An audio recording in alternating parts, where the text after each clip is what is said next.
মূল্যস্ফীতি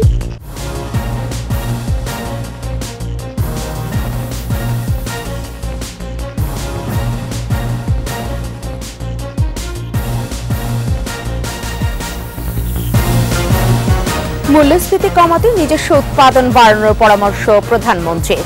পরিবেশ বান্ধব শিল্প কারখানা গড়ার নির্দেশ। মেট্রো রেলে ভ্যাট বসানোর সিদ্ধান্ত অযৌক্তিক বললেন ওবায়দুল কাদের। পরিবহন সেবার সুনাম নষ্ট হওয়ার শঙ্কা। রোহিঙ্গা প্রত্যাবাসনে আন্তর্জাতিক বিশ্বের আচরণে পররাষ্ট্রমন্ত্রীর ক্ষোভ, বাইরের চাপ বাড়ানোর পরিকল্পনা। জলবায়ু পরিবর্তনে বাড়ছে বজ্রপাত, সতর্ক থাকার পাশাপাশি লাইটনিং শেল্টার স্থাপনের পরামর্শ।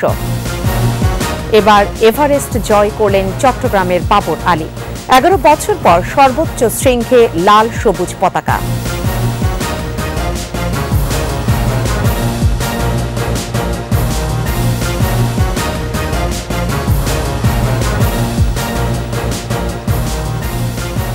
এতক্ষণ শুনছিলেন ফার্স্ট সিকিউরিটি ইসলামী ব্যাংক পিএলসি সংবাদ শিরোনাম।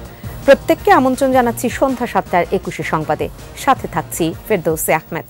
দর্শক, 21 টেলিভিশনের সংবাদ একই সাথে সরাসরি দেখতে পাবেন আমাদের ফেসবুক পেজ www.facebook.com/2124 অনলাইনে। মূল্যস্ফীতি কমাতে সর্বোচ্চ চেষ্টা করছে সরকার।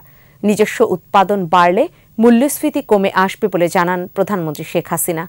এক্ষেত্রে শ্রমঘন ও পরিবেশ বান্ধব শিল্প কারখানা গড়ে তোলার নির্দেশ দেন সরকার প্রধান। জাতীয় ক্ষুদ্র ও মাঝারি শিল্প পণ্য মেলার উদ্বোধনী অনুষ্ঠানে প্রধানমন্ত্রী আরও বলেন, তরুণদের উদ্যোক্তা হিসেবে গড়তে কাজ করে যাচ্ছে সরকার। বাকিটা জানাচ্ছেন প্রণব চক্রবর্তী। অভ্যন্তরীণ শিল্পপণ্য চাহিদার 30 থেকে 35 ভাগের যোগান আসে ক্ষুদ্র ও মাঝারি শিল্প থেকে। দেশের অর্থনৈতিক কর্মকাণ্ডের 70% নিয়ন্ত্রণ হয় এ খাতে, যা মোট শিল্প কর্মসংস্থানের প্রায় 85 ভাগ। মাঝারি শিল্প উদ্যোক্তাদের পণ্যের বাজার। বঙ্গবন্ধু আন্তর্জাতিক সম্মেলন কেন্দ্রে 11তম জাতীয় ক্ষুদ্র ও মাঝারি শিল্পের এসএমই পণ্য মেলার উদ্বোধনী অনুষ্ঠানে যোগ দেন প্রধানমন্ত্রী শেখ হাসিনা। এ সময় এসএমই উদ্যোক্তা পুরস্কার 2023 বিজয়ী 7 জনকে পুরস্কার তুলে দেন প্রধানমন্ত্রী। বক্তব্যে প্রধানমন্ত্রী শেখ হাসিনা বলেন, ব্যাপক কর্মসংস্থানের জন্য বেসরকারি খাতকে উন্মুক্ত করে দেয়া হয়েছে। যোগাযোগের উন্নয়ন, ডিজিটাল ব্যবস্থা সহ সবকিছুতে এগিয়ে গেছে আজকের বদলে যাওয়া বাংলাদেশ। বাংলাদেশের যে ভৌগোলিক অবস্থান, আমাদের এক এক অঞ্চলে এক এক ধরনের পণ্য উৎপাদন হয়। এই যে অঞ্চলে যেটা বেশি উৎপাদন হবে সেটা যদি আমরা সেভাবে প্রক্রিয়াজাত করতে পারি, আমাদের নিজের দেশের চাহিদা বাড়ছে, মানুষের ক্রয় ক্ষমতা বেড়েছে গ্রাম পর্যায় পর্যন্ত। সেখানে যেমন আমাদের নিজস্ব বাজার সৃষ্টি হচ্ছে, আবার বিদেশে রপ্তানি করার সুযোগ আছে। সারা বিশ্বে পণ্য পরিবহন সহ জিনিসপত্রের দাম বেড়েছে, তবে মূল্যস্ফীতি কমাতে দেশীয় উৎপাদন বাড়ানোর তাগিদ দেন সরকার প্রধান। বিদেশের প্রত্যেকটা জিনিসের দাম, যেগুলো আমাদের আমদানি করতে হয়, সব কিছুর দাম বেড়েছে, যার একটা প্রভাব আমাদের দেশে পড়ছে। মূল্যস্ফীতি বৃদ্ধি পেয়েছে। যদি এটাকে আমরা আরও নিয়ন্ত্রণ করবার আপ্রাণ চেষ্টা করছি, সেটা একমাত্র করতে পারবো যত আমরা নিজস্ব উৎপাদন বাড়াতে পারবো। 100টা অর্থনৈতিক অঞ্চল করে দিচ্ছি, সেখানে বিনিয়োগ আমরা চাচ্ছি, কিন্তু আমি শুধু বিদেশি বিনিয়োগ চাই না, আমি দেশি বিনিয়োগ চাই। এসএমই ফাউন্ডেশনের জন্য যারা উদ্যোক্তা এককভাবে বা যৌথভাবে এই 100টা শিল্প অঞ্চলের বিভিন্ন অঞ্চলে কিন্তু তারা জায়গা নিতে পারেন। শ্রমঘন ও পরিবেশ বান্ধব শিল্প প্রতিষ্ঠান গড়তে এ সময় নির্দেশ দেন প্রধানমন্ত্রী। যারা যেখানেই কোনো শিল্প গড়ে তুলবেন, অবশ্যই লক্ষ্য রাখবেন যে আপনার এই শিল্পের বর্জ্য পানিতে যেন কোনো রকম পলিউশন না হয়, মাটিতে পলিউশন না হয়, সেটা মেনে নিতে হবে। সামান্য একটু কেমিক্যাল ব্যবহারের ওই পয়সাটা বাঁচাতে যে দেশের সর্বনাশ, সাথে সাথে নিজের সর্বনাশটা কেউ করবেন না, সেটা আমার অনুরোধ থাকলো। পরে এসএমই মেলা ঘুরে দেখেন প্রধানমন্ত্রী। 300-র বেশি দেশীয় উদ্যোক্তাদের তৈরি পণ্য নিয়ে বঙ্গবন্ধু আন্তর্জাতিক সম্মেলন কেন্দ্র প্রাঙ্গণের এ মেলায় থাকছে না আমদানি করা বিদেশি কোনো পণ্য। প্রণব চক্রবর্তী, 21 টেলিভিশন, ঢাকা। মেট্রো রেলের ওপর জাতীয় রাজস্ব বোর্ডের 15% ভ্যাট আরোপের ঘোষণায় পরিবহন সেবার সুনাম নষ্ট হয় বলে মন্তব্য করেছেন সড়ক পরিবহন ও সেতুমন্ত্রী ওবায়দুল কাদের। তিনি বলেছেন, এনবিআরের এই সিদ্ধান্ত অযৌক্তিক। রিপোর্টে বাকিটা জানাচ্ছেন আকবর হোসেন সুমন। রাজধানীর ইন্টারকন্টিনেন্টাল হোটেলে Dhaka mass rapid transit company লিমিটেডের আয়োজনে মেট্রো রেল ব্র্যান্ডিং সেমিনার। অনুষ্ঠানে মেট্রো রেলের ওপর জাতীয় রাজস্ব বোর্ডের কর আরোপের বিষয়ে মতামত তুলে ধরেন সড়ক পরিবহন ও সেতুমন্ত্রী। পুনর্বিবেচনায় প্রধানমন্ত্রীর আশ্বাসের কথাও জানান তিনি। ভারতে কোনো ভ্যাট, তাহলে আমরা কেন করব? আমি মাননীয় প্রধানমন্ত্রীকে বিষয়টি জানিয়েছি যে এনবিআর এর এই সিদ্ধান্ত, this is not right, this is wrong decision. এটা হয় না, এতে মেট্রো রেলের সুনামটা নষ্ট। প্রধানমন্ত্রী বলেছেন তিনি বিষয়টি পুনর্বিবেচনার ব্যাপারে আশ্বাস দিয়েছেন। ঢাকার রাস্তায় গণপরিবহনের জীর্ণ দশায় আক্ষেপ ঝরে মন্ত্রীর কণ্ঠে। এই যে মেট্রো রেলের মতো একটা আধুনিক গণপরিবহন, এই অনুষ্ঠান থেকে বেরোয় রাস্তায় যখন যাব, তখন ওই গরিব গরিব জীর্ণ শীর্ণ চেহারার বাসগুলো দেখলে কেমন। যেই বাংলাদেশে মেট্রো রেল হচ্ছে সেখানে এই বাস চলে রাজধানীতে, এটা আমরা লজ্জা পাচ্ছি। আমাদের মালিক সাহেবেরা কি লজ্জা পাচ্ছেন না? অনুষ্ঠান শেষে নির্বাচন প্রসঙ্গে বিরোধীদের সমালোচনা নিয়ে সাংবাদিকদের প্রশ্নের জবাবে ওবায়দুল কাদের বলেন, বিএনপি এখন মানসিক ট্রমায় ভুগছে।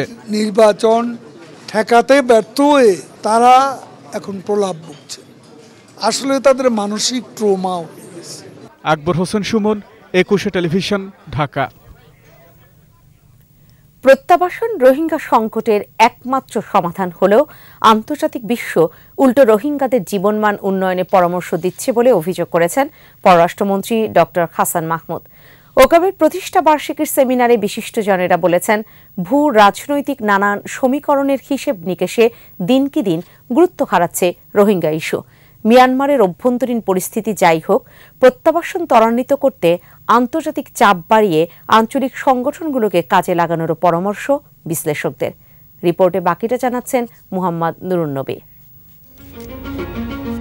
2017 সালে সংকট সৃষ্টির পর একজন রোহিঙ্গাও ফেরেনি রাখাইনে। কাজে আসেনি দ্বিপাক্ষিক, ত্রিপাক্ষিক, বহুপাক্ষিক কোনো উদ্যোগও। তবে এই সময়ের কূটনৈতিক তৎপরতাকে একেবারেই খাটো করে দেখার সুযোগ নেই। আঞ্চলিকতায় থেমে থাকেনি, বরং পরশক্তিগুলোর ভূরাজনীতির গুটিতে পরিণত হয়েছে এ সংকট। পাল্লা দিয়ে কমেছে তহবিল সহায়তাও। প্রাকৃতিক পরিবেশ বিনষ্ট, ক্যাম্পগুলোতে জঙ্গি তৎপরতা, মানব পাচার, মাদক ব্যবসা, যৌনকর্মীর কাজ, নিরাপত্তা সংকট সহ আঞ্চলিক ঝুঁকি বেড়েই চলছে। যদিও এসব মানুষের দায় শুধু বাংলাদেশের নয়। When they won't have the things what they used to get for last 6 years, if it stops very quickly, the situation is not fully under control of the junta. That is important. But junta is the legal authority with whom we are negotiating. We are not only us, I mean they represent their country. নিজ দেশের নাগরিকদের ফেরত না নিলেও রাখাইনে বিনিয়োগ, অবকাঠামো নির্মাণ থেমে নেই। শুধু অস্থিরতার দোহাই দিয়ে প্রত্যাবাসন বিলম্ব গ্রহণযোগ্য নয়। ইউক্রেন যুদ্ধ, গাজায় আগ্রাসন সহ নিত্য নতুন ইস্যুতে আলোচনায় পেছনে চলে যাচ্ছে রোহিঙ্গা ইস্যু। এই রোহিঙ্গাদেরকে তারা জাতিসত্তা মেনে নেবে না, তাদের নাগরিকত্ব দেবে না এবং তাদেরকে সেখানে থাকতে দেবে না। এটা হলো তাদের সেখানকার সকল মহলের একটা মানসিকতা। Time is probably the best seller in this case, and we need to continue doing what we are doing. We need to increase our efforts, and that's always the case when there is a problem. Till it gets solved, only thing we can do, shout more and engage more. গণতন্ত্র ফিরুক বা সামরিক জান্তাই ক্ষমতায় থাকুক, কেউই প্রত্যাবর্ষণে আন্তরিক ছিল না। এখন বাড়াতে হবে বাইরের চাপ। আন্তর্জাতিক প্রেসার যদি আমরা কন্টিনিউ করতে পারি এবং আইসিজে থেকে, international criminal court of justice থেকে যদি আমাদের পক্ষে, যেটি আমরা আশা করছি একটি ভালো রায় আমাদের পক্ষে আসে, তাহলে মায়ানমারের উপর আরও যখন প্রেসার পড়বে তখন মায়ানমার রিপ্যাট্রিয়েশনটা শুরু করতে পারবে।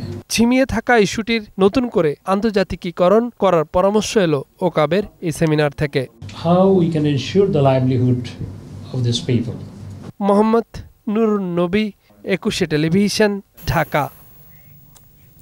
স্মরণকালের দীর্ঘ তাপদাহের পর মে মাসের শুরু থেকে দেশের বিভিন্ন স্থানে বৃষ্টির দেখা মিললেও বজ্রপাতের আতঙ্কে মানুষ। প্রতিদিনই দীর্ঘ হচ্ছে মৃত্যুর মিছিল। জলবায়ুর পরিবর্তনে বিরূপ প্রভাব বাড়ছে এই বজ্রপাত। সতর্ক থাকার পাশাপাশি লাইটনিং শেল্টার স্থাপনের তাগিদ দিয়েছেন আবহাওয়াবিদরা। মানিক শিকদারের প্রতিবেদন। এবছর এপ্রিল জুড়ে ছিল দেশের ইতিহাসের দীর্ঘতম তাপপ্রবাহ। স্বস্তির জন্য যখন প্রয়োজন ঝড় বৃষ্টি, তখন আতঙ্ক হয়ে আসে বজ্রঝড়। মে মাসে প্রায় প্রতিদিনই বজ্রপাতে হতাহত হওয়ার ঘটনা ঘটেছে। মাত্র 18 দিনে অর্ধশতাধিক মানুষের প্রাণহানির সংবাদ পাওয়া গেছে।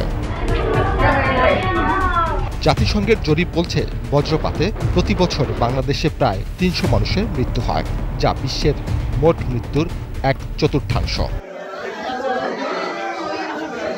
আবহাওয়াবিদরা বলছেন, বজ্রঝড়ের কারণ বাতাসে আর্দ্রতা ও তাপমাত্রা বেড়ে যাওয়া।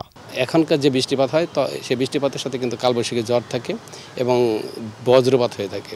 যে বজ্রপাতগুলো থেকে আমাদের প্রতি বছর অনেক লাইফ ধ্বংস হয়ে যায়, অনেক হিউম্যান যে লাইফ আছে সেগুলো ধ্বংস, এবং আমাদের কিছু পশু পাখি এবং এগুলো ধ্বংস হয়ে যায়, মারা যায়।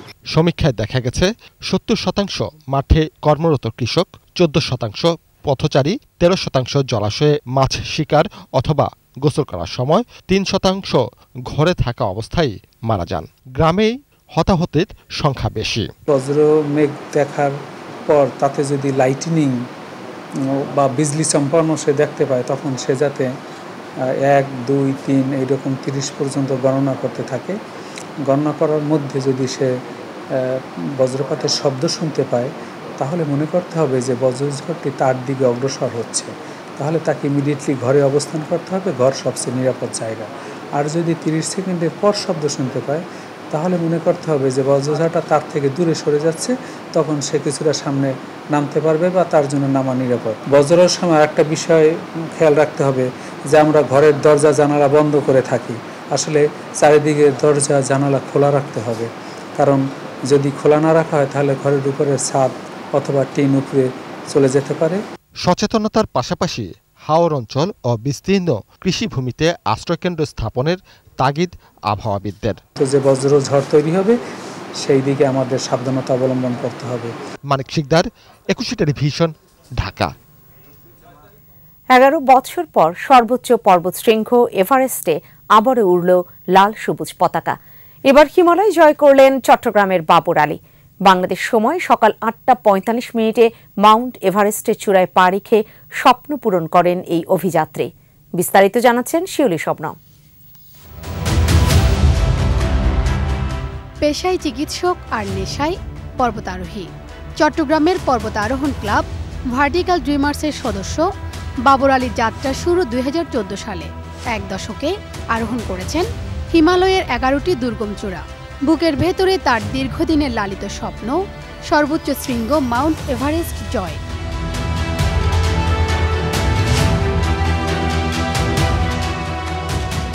অবশেষে স্বপ্ন পূরণ। রোববার নেপালের স্থানীয় সময় 8:30টায় এভারেস্টের চূড়ায় পা রাখেন 33 বছরের যুবক বাবর আলী। দীর্ঘ 11 বছর পর আবারও বাংলাদেশের পতাকা। বোদারাজ ভান্ডারী উনি কাঠমান্ডুতে আছেন, উনিও ওনার সোর্সে উনিও কনফার্ম করেছেন। যখন দুইটা সোর্স একসাথে কনফার্ম করলো, তখন আমরা গিয়ে পাবলিশ করলাম যে হ্যাঁ, Babar is in summit. 1 April শুরু বাবরের এভারেস্ট অভিযান। 10 এপ্রিল বেস ক্যাম্পে পৌঁছান। 26 এপ্রিল বেস ক্যাম্প থেকে যাত্রা শুরুর পর ক্যাম্প 2-এ পৌঁছালেও পরিবেশের সাথে মানিয়ে নিতে আবারও বেস ক্যাম্পে ফিরে আসেন। এরপর 14 মে মাঝরাত থেকে আবারও স্বপ্নযাত্রা। 19 মে ভোরে পৌঁছান ডেথ জোন হিসেবে পরিচিত 26,000 ফুট উচ্চতার ক্যাম্প 4-এ। অবশেষে 29,031 ফুট উচ্চতার এভারেস্ট জয়। এখানেই থামছে না বাবরের অভিযান।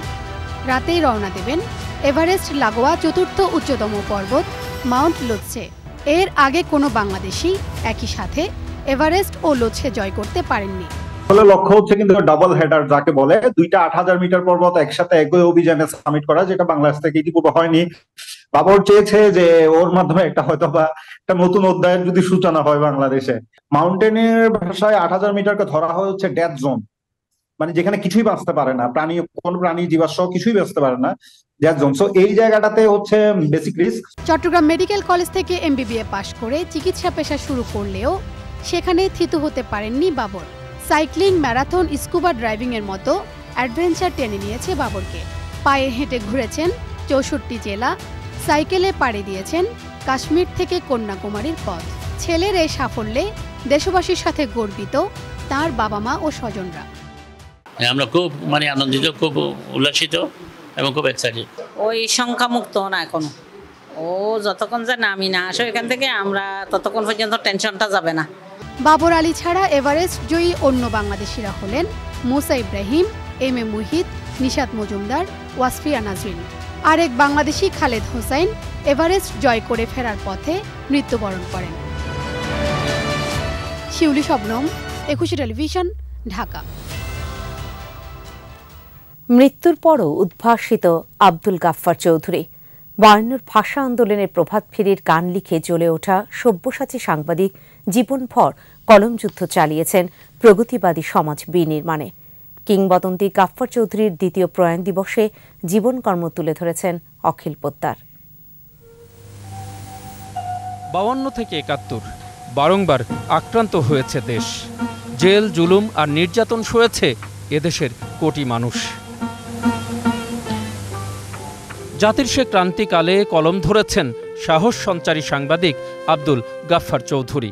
যেমনি করে 52 ভাষা আন্দোলনে লিখেছিলেন, আমার ভাইয়ের রক্তে রাঙানো 21শে ফেব্রুয়ারি আমি কি ভুলিতে পারির মতো কালজয়ী সঙ্গীত। স্বাধীনতার পর 1974 সাল থেকে লন্ডনে বাস করতেন গাফফার চৌধুরী। সেখান থেকেই অসাম্প্রদায়িক বাংলা আর বাঙালির ঐতিহ্য রক্ষায় বারংবার ঝলসে উঠেছে তার কলম। অসাম্প্রদায়িক চেতনা, সেই ব্যাপারে তিনি কখনো আপোষ করেননি। উনি কাউকে ভয় পেতেন না, কিন্তু উনি যেটাকে ঠিক মনে করতেন সেই ব্যাপারে তিনি লিখতেন, তিনি বলতেন। কে কি ভাববে, কে কি বলবে, এটা নিয়ে তিনি কখনো কোনো চিন্তা করেননি। আমার সাথে তার শেষ সাক্ষাৎ হয়েছিল তার মৃত্যুর কত 20 দিন আগে।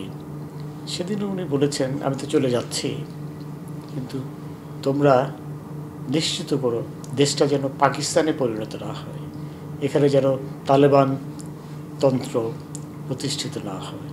শস্য সুফলা বাংলা আর বাঙালির মর্যাদা রক্ষার আন্দোলনে তার ভূমিকা ছিল অগ্রগণ্য, অবিনশ্বর ও সার্বজনীন।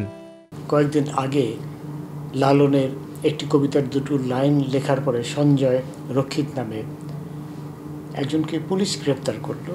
আর যদি গাফফার ভাই থাকতেন, উনি নিশ্চয়ই সারা বিশ্বব্যাপী এর প্রতিবাদে জনমত গঠন করতে পারতেন যে এইসব ধর্মান্ধদের নিশ্চিহ্ন করতে হবে, যার জন্য আজকে তার অভাব গভীরভাবে তার অভাবটি অনুভব করছে। জীবনের শেষ দিনগুলিতে ছোট মেয়ে বিনিতা ছিলেন পিতার ছায়া সঙ্গী। সেই বিনিতাও অসুস্থ বাবাকে রেখে হঠাৎ পাড়ি জমান পরপারে। কন্যা হারানোর শোক ক্রমশ কাবু করে ফেলে কিংবদন্তি আব্দুল গাফফারকে। 2022 সালের 19শে মে সুন্দরে পৃথিবীর সঙ্গে যোগাযোগ ছিন্ন করে দূর আকাশের তারায় লীন হয়ে যান তিনি। গাফফার চৌধুরী নেই, কিন্তু তার কর্ম অনন্তকালের সাক্ষ্য হয়ে রইবে বহু দিন, বহু বছর।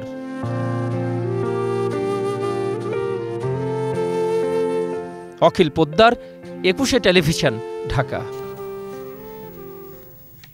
বিরতি, যখন ফিরছি তখন থাকছে। দ্বিতীয় ধাপে 157 উপজেলায় ভোট মঙ্গলবার মধ্যরাতে শেষ হচ্ছে প্রচার।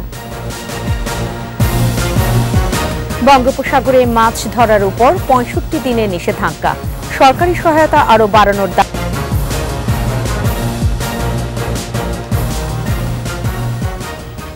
দেখছেন সন্ধ্যা 7টার 21 সংবাদ।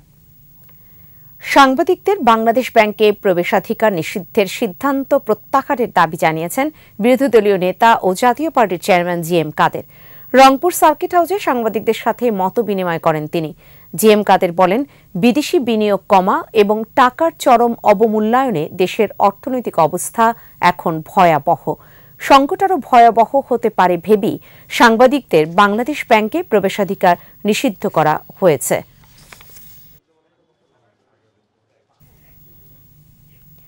ষষ্ঠ উপজেলা পরিষদ নির্বাচনে দ্বিতীয় ধাপের প্রচার শেষ হচ্ছে আজ। ভোট গ্রহণ 21 মে। শেষ সময়ের প্রচারণায় নানান প্রতিশ্রুতি নিয়ে ভোটারদের দ্বারে দ্বারে প্রার্থীরা। এই ধাপে 157 উপজেলার মধ্যে 24টিতে ভোট হবে ইভিএমে। প্রতিনিধিদের সহায়তায় বাকিটা জানাচ্ছেন সমর ইসলাম। ভোটের বেশি বাকি নেই, তাই প্রচণ্ড গরম উপেক্ষা করে চলছে নির্বাচনী প্রচার। কৃষি নির্ভর নরসিংদীর মনোহরদী ও বেলাবতে সকাল থেকে রাত পর্যন্ত বিরামহীন গণসংযোগ করছেন প্রার্থীরা। সুষ্ঠু ও নিরপেক্ষ নির্বাচনের প্রত্যাশা ভোটার ও প্রার্থীদের। আমি নির্বাচিত হই, তাহলে আমাদের প্রিয় নেতা অ্যাডভোকেট নূর মোহাম্মদ হুমায়ুন, তিনি আমাদের মাননীয় মন্ত্রী এবং উন্নয়নের সহায়ক শক্তি হিসেবে কাজ করবেন। আনাচে কানাচে উত্তমভাবে ভালোভাবে সাড়া পেয়েছি। সুন্দর সুষ্ঠুভাবে ভোট দেয়, এটাই আশা করি, এটাই প্রত্যাশা। সুষ্ঠু নির্বাচনের লক্ষ্যে সব ধরনের ব্যবস্থা নিয়েছে নির্বাচন কমিশন। নির্বাচন কমিশনের যে মূল মেসেজ, যেটি সুষ্ঠু অবাধ এবং নিরপেক্ষ নির্বাচন সম্পন্ন করা, সে বিষয়ে আমরা অত্যন্ত কঠোর। দ্বিতীয় ধাপে ভোট হবে ভোলা সদর, দৌলত খান ও বুরহানুদ্দিনে। ভোটারদের বাড়ি বাড়ি গিয়ে উন্নয়নের নানা প্রতিশ্রুতি দিচ্ছেন প্রার্থীরা। ভোটাররা বেছে নেবেন সৎ ও যোগ্য প্রার্থী। আমরা সুস্থ নিরপেক্ষ ভোট চাই। তো দিনেও আমরা দেখেছি, এবারও আমরা চাই সেরকম একটি নির্বাচন। যেহেতু আমি যে কোনো অত্যাচারের বিরুদ্ধে আমি সোচ্চার হই, সুতরাং আমি শতভাগ আশাবাদী। যেমন আমাদের ইউনিয়ন পর্যায়ের রাস্তাঘাটগুলি খুব খারাপ অবস্থায় আছে, এগুলি দ্রুত আমরা সংস্কার করার চেষ্টা করব। আমরা আশ্বাস পেলেও আমরা শঙ্কায় আছি। আমরা তাদের আরও জোর প্রশাসনের নিরাপত্তা দাবি করছি। কোথাও আচরণবিধি লঙ্ঘন হলে ব্যবস্থা নেবে নির্বাচন কমিশন। নির্বাচনকে অবাধ ও সুষ্ঠু নিরপেক্ষ করতে আমাদের যাবতীয় প্রস্তুতি সম্পন্ন আছে। জয়পুরহাটের 5 বিবিতেও নির্বাচনী প্রচার তুঙ্গে।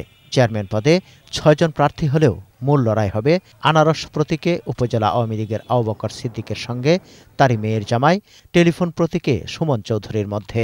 না, আমার কোনো বিভ্রান্তি নাই, গণতান্ত্রিক অধিকার, এটা কোনো অসুবিধা নাই।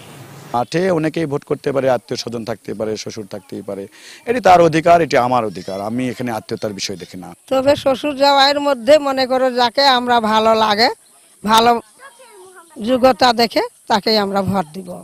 নির্বাচন শান্তিপূর্ণ করতে আইন শৃঙ্খলা সহ সব ধরনের প্রস্তুতি নিয়েছে প্রশাসন। একটি স্বচ্ছ, নিরপেক্ষ এবং স্বতঃস্ফূর্তভাবে যেন একটা ভোট গ্রহণ কার্যক্রম অনুষ্ঠিত হয়, সেই লক্ষ্যে আমরা পর্যাপ্ত পুলিশ মোতায়েন করব। নির্বাচন অবাধ, সুষ্ঠু ও নিরপেক্ষ করার জন্য আমরা সব ধরনের ব্যবস্থা ইতিমধ্যে গ্রহণ করেছি। সকাল 8টায় শুরু হয়ে ভোট গ্রহণ চলবে বিকেল 4টা পর্যন্ত। সমর ইসলাম, 21 টেলিভিশন। অন্যদিকে অবাধ, সুষ্ঠু ও নিরপেক্ষ নির্বাচনের লক্ষ্যে সব প্রস্তুতি নেয়ার কথা জানিয়েছেন নির্বাচন কমিশনার আহসান হাবিব খান। সকালে ষষ্ঠ উপজেলা পরিষদ নির্বাচনে বরগুনা এবং পটুয়াখালী জেলার প্রার্থীদের সাথে মতবিনিময় সভায় ছিলেন তিনি। আহসান হাবিব খান বলেন, কেউ আচরণবিধি ভঙ্গ করলে তাৎক্ষণিক আইনগত ব্যবস্থা নেওয়া হবে। আইন শৃঙ্খলা পরিস্থিতি স্বাভাবিক রাখতে জেলা প্রশাসন ও পুলিশ বিভাগকে নির্দেশনাও দেন তিনি। অবাধ, সুষ্ঠু, নিরপেক্ষ, পক্ষপাতিত্ববিহীন নির্বাচন করাতে যা যা করার দরকার করে যাচ্ছে। মাছের উৎপাদন ও প্রজনন বাড়াতে সাগরে 65 দিনের জন্য মাছ ধরার উপর নিষেধাজ্ঞা দিয়েছে প্রশাসন। ফলে আজ মধ্যরাত থেকে বন্ধ হচ্ছে ইলিশ সহ সব ধরনের মাছ শিকার। নিষেধাজ্ঞা চলবে আগামী 23 জুলাই রাত 12টা পর্যন্ত। এদিকে নিষেধাজ্ঞার সময় জেলে পরিবারগুলো সরকারি সহায়তা চাইলেও তা প্রয়োজনের তুলনায় কম বলে জানান জেলেরা। প্রতিনিধিদের তথ্য ছবিতে বাকিটা জানাচ্ছেন মাসুম আলিসা। মধ্যরাত থেকে বন্ধ হচ্ছে জেলেদের সমুদ্রযাত্রা। একদিকে বছরে দুবার নিষেধাজ্ঞা, অন্যদিকে এবছর ভরা মৌসুমে সাগরে মাছের আকাল। সব মিলিয়ে ঋণের বোঝা এবং ধার দেনায় জর্জরিত হয়ে চরম বিপাকে কক্সবাজারের জেলেরা।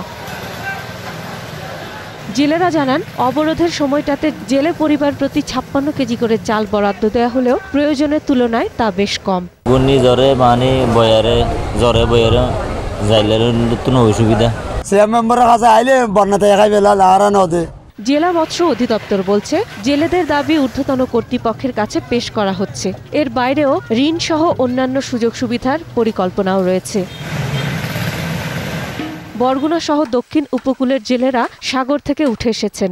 জাল ও ট্রলার মেরামতের কাজে ব্যস্ত তারা। জেলেরা বলছেন, এই নিষেধাজ্ঞায় অনেক জেলে পরিবারকে অনেক কষ্টে দিন পার করতে হবে। 65 দিনের অবরোধের চাল দেয়, চাল সবাই পাই, আমরা সঠিকভাবে আমরা চাউলটা পাই, যেন এটা আমার প্রত্যাশা। কিন্তু এই চাউল আমাদের কম দিয়া তার চেয়ারম্যান, তাদের কর্মী মেম্বার, তার কর্মীরা দেয়। আমরা জেলেদের বিজিএফটা নিশ্চিত করেছি যাতে তারা এই মাছ ধরতে না পারার সময়টাতে অভুক্ত না থাকেন।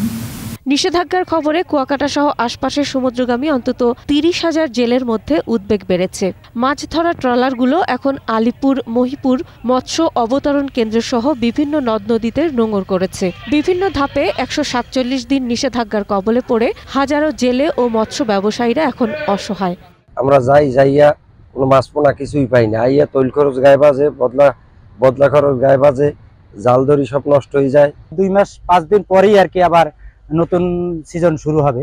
তবে আমরা ওই সময় আবার সমুদ্রে মাছ ধরার জন্য যাব। আবার সামুদ্রিক মাছের প্রজনন মৌসুম হওয়ায় প্রতিবারের মতো এবছরও 20 মে থেকে 23 জুলাই মধ্যরাত পর্যন্ত উপকূলীয় এলাকার 200 নটিক্যাল মাইল পর্যন্ত সব ধরনের মাছ ধরা নিষেধাজ্ঞা আরোপ করেছে সরকার। মাসুম আলিসা, 21 টেলিভিশন। বিরতি, যখন ফিরছি তখন থাকছে।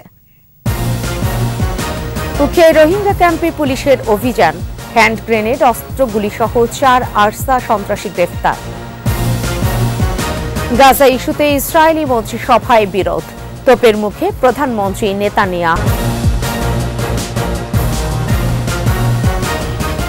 দেখছেন সন্ধ্যা 7টার 21 সংবাদ। কক্সবাজারের উখিয়ায় রোহিঙ্গা ক্যাম্পে অভিযানে বেশ কিছু হ্যান্ড গ্রেনেড, ওয়াকিটকি, অস্ত্র ও গুলিসহ আরসার 4 সন্ত্রাসীকে গ্রেফতার করেছে আর্মড পুলিশ ব্যাটালিয়ন APBN। বিকালে রোহিঙ্গা ক্যাম্পে সংবাদ সম্মেলনে 14 APBN এর অধিনায়ক মোহাম্মদ ইকবাল জানান, ভোরে উখিয়ার 20 নম্বর রোহিঙ্গা ক্যাম্পের গৈয়াম বাগানে অভিযানে গ্রেফতার হয় আরসার সদস্য আমির হোসেন, জিয়াউর রহমান, সৈয়দুল আমিন এবং হারুন। পরে তাদের তথ্যে আস্তানায় তল্লাশি চালিয়ে 4টি হ্যান্ড গ্রেনেড, 7টি দেশি বন্দুক, 2টি ওয়াকিটকি, 9টি গুলি, 2 প্যাকেট লোহার বল, 2টি কিরিচ ও কয়েকটি হেলমেট উদ্ধার করা হয়। দেশীয় তৈরি 4টি হ্যান্ড গ্রেনেড, 5 রাউন্ড রাইফেলের গুলি, 2 রাউন্ড পিস্তলের গুলি, 1 রাউন্ড শটগানের কার্তুজ, 14টি রাইফেলের গুলির খোসা ও 2টি শটগানের কার্তুজের খোসা, হ্যান্ড গ্রেনেডে ব্যবহৃত 2 প্যাকেট লোহার বিয়ারিং বল, 2টি ওয়াকিটকি, 1টি ওয়াকিটকির চার্জার এবং 2টি কিরিচ উদ্ধার করা হয়। বৈরী আবহাওয়া এবার সাতক্ষীরায় আমের ফলন কম হয়েছে, তবে কৃষি বিভাগ আশা করছে চলতি মৌসুমে জেলায় 300 কোটি টাকার আম বেচাকেনা হতে পারে। সাতক্ষীরা প্রতিনিধি GM মনিরুল ইসলাম মিনির তথ্যচিত্রে বাকিটা জানাচ্ছেন রাজীব জামান। জেলা প্রশাসনের দিনপঞ্জি মেনে গত 9 মে থেকে আম সংগ্রহ ও বাজারজাত শুরু হয়েছে সাতক্ষীরায়। বাগান থেকে প্রথমে পাড়া হচ্ছে গোপালভোগ, গোবিন্দভোগ, মুম্বাই সহ স্থানীয় জাতের আম। এখানকার আমের চাহিদা রয়েছে বিদেশেও, তাই আমের মান ঠিক রাখতে সদা তৎপর থাকেন চাষিরা। তবে এবারের উৎপাদন নিয়ে বেশ হতাশ তারা। চাষিরা বলছেন, এবছর আমের ফলন অনেক কম। 3 দিন আগে খুব আম উঠেছিল, কিন্তু আম ওঠার পরে বাজার সেরা যায়নি। এখন যাচ্ছে বর্তমান 2500, 2600, 2000, 2200 আম বিশেষ দাম, যেমন আম তেমন দাম। গত বছরের তুলনায় এবছর আমের দাম অনেক ঊর্ধ্বগতি। এদিকে ব্যবসায়ীরা বলছেন, আমের উৎপাদন কম হলেও চাষিরা এবছর দাম বেশি পাবেন। আমটা যা ছিল মোটামুটি চাষিরা পয়সা পাইতো, কিন্তু আমাদের ভিতরে কিছু অসাধু ব্যবসায়ী আছে, এই অগ্রিম কিছু আম ভেঙে ঢাকায় দেয়, অপোক্ত আম সুনামটা নষ্ট করছে। আজকে ওই মোতলা, কালীগঞ্জ, গাজীরহাট এই অসাধু ব্যবসায়ীরা। এবছর সাতক্ষীরায় 4100 হেক্টর জমিতে আমের চাষ হয়েছে, আর লক্ষ্যমাত্রা ধরা হয়েছে 50,000 মেট্রিক টন। এই আমের দাম প্রায় 300 কোটি টাকা হতে পারে বলে আশা করছে স্থানীয় কৃষি বিভাগ। আমাদের এই আমের বিক্রি হবে 250 থেকে 300 কোটি টাকা, এবং এই ব্যবসার সঙ্গে কৃষক থেকে উৎপাদক থেকে শুরু করে প্রায় 30 থেকে 50,000 লোক জড়িত আছে। জেলায় আম চাষ ও ক্রয় বিক্রয়ে প্রায় 50,000 মানুষ জড়িত। দিনপঞ্জি লঙ্ঘন করে কেউ যাতে অপরিপক্ক আম বাজারজাত করতে না পারে তা নিশ্চিতে প্রশাসনের কঠোর নজরদারি চান সংশ্লিষ্টরা। রাজীব জামান, 21 টেলিভিশন। জানাবো খেলার খবর।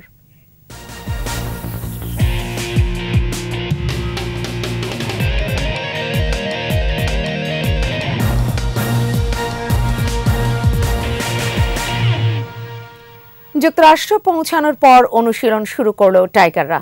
প্রথম দিনে জিম রানিংয়ে সময় পার করেন লিটন মাহমুদুল্লাহরা। কাটার মাস্টার মুস্তাফিজ জানালেন, জাতীয় দলের হয়ে খেলতে পারাটা গৌরবের। এবারের বিশ্বকাপে ভালো কিছু করার প্রত্যাশা তার। পারভেজ খোকনের প্রতিবেদন।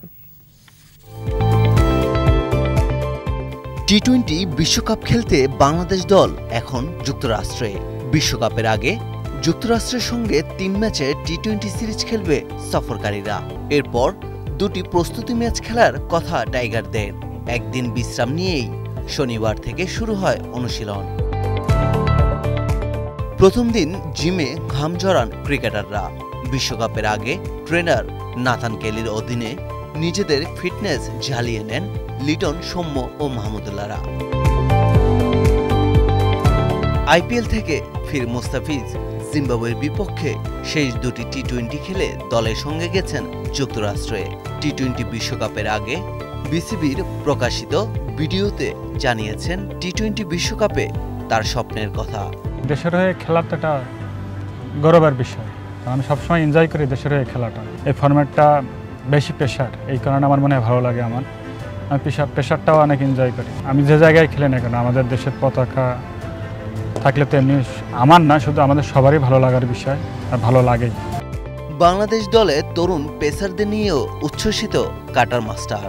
আমাদের যে পেস বলাররা আছে, তাসকিন, শরীফুল, সাইফুদ্দিন, হাসান, আমি যতটুকু শিখছি সেগুলো ওদের সাথে শেয়ার করব, যদি আমাদের আরটু ইমপ্রুভ হয়। নিজের ফিজ নাম কিভাবে হয়েছে সেটাও জানান মুস্তাফিজ।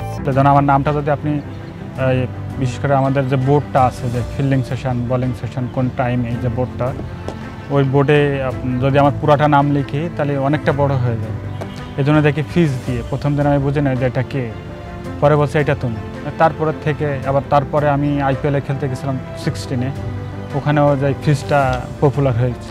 আসন্ন টি-20 বিশ্বকাপে শরীফুল ইসলাম ও তাসকিনদের সঙ্গে বাংলাদেশের বোলিং বিভাগে দুর্দান্ত কিছু করার জন্য প্রস্তুত ফিজ। আমাদের সঙ্গে থাকুন, যেন আমরা আপনাদের আরো ভালো খেলা উপহার দিতে পারি। Parvez Khokon, 21 television. English premier লিগের শিরোপা নির্ধারণ হবে আজ। নানান সমীকরণ নিয়ে ওয়েস্ট হ্যামের মুখোমুখি হবে ম্যানচেস্টার সিটি, আর এভারটনের বিপক্ষে খেলবে আর্সেনাল। দুটি ম্যাচই শুরু হবে বাংলাদেশ সময় রাত 9টায়। 88 পয়েন্ট নিয়ে শীর্ষে আছে ম্যান সিটি, 2 পয়েন্ট কম নিয়ে পরেই আছে গানাররা। শিরোপা জিততে জয়ের কোনো বিকল্প নেই আর্সেনালের।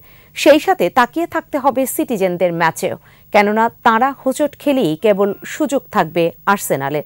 এদিকে টানা 4র্থবার লিগ সেরা হওয়ার দ্বারপ্রান্তে ম্যান সিটি। শেষ ম্যাচটাও নিজেদের মাটিতে। প্রতিপক্ষ ওয়েস্ট হ্যাম থেকে যে কোনো বিচারে এগিয়ে গার্দিওয়ালার শিষ্যরা। ছন্দে থেকে নবম শিরোপা উদযাপন করতে প্রস্তুত তাই ম্যানচেস্টার সিটি।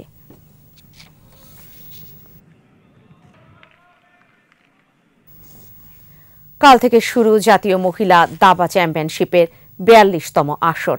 সংবাদ সম্মেলনে ফেডারেশনের কর্তারা জানান, এবার প্রতিযোগিতায় অংশ নিচ্ছেন 12 জন খেলোয়াড়। 11 দিন ব্যাপী টুর্নামেন্টটি হবে রাউন্ড রবিন লিগ পদ্ধতিতে। গতবারের জাতীয় মহিলা দাবা champions FIDE master Nasin Anjum এবং দেশের 2 আন্তর্জাতিক মাস্টার রানী হামিদ ও শারমিন সুলতানা শিরিন সরাসরি অংশ নিচ্ছেন। এই প্রতিযোগিতা থেকে শীর্ষ 5 জন অংশ নেবেন মহিলা দাবা অলিম্পিয়াডে।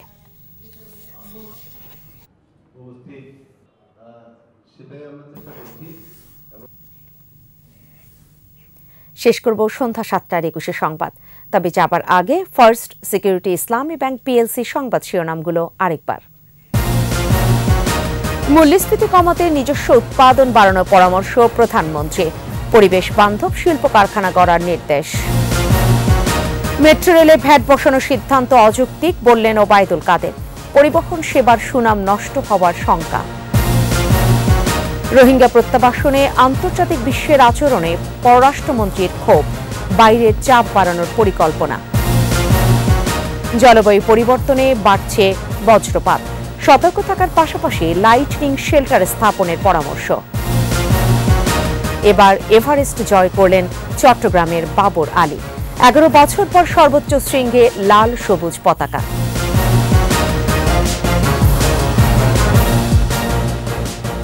সর্বশেষ খবর জানতে ডায়াল করুন 2021 নম্বরে আর ভিজিট করুন 21-tv.com এই ওয়েবসাইটে। এছাড়া ফেসবুকে ভিজিট করতে পারেন facebook.com/2124 অনলাইনে। পরবর্তী সংবাদ রয়েছে রাত 9টায়। দেখার আমন্ত্রণ রইল।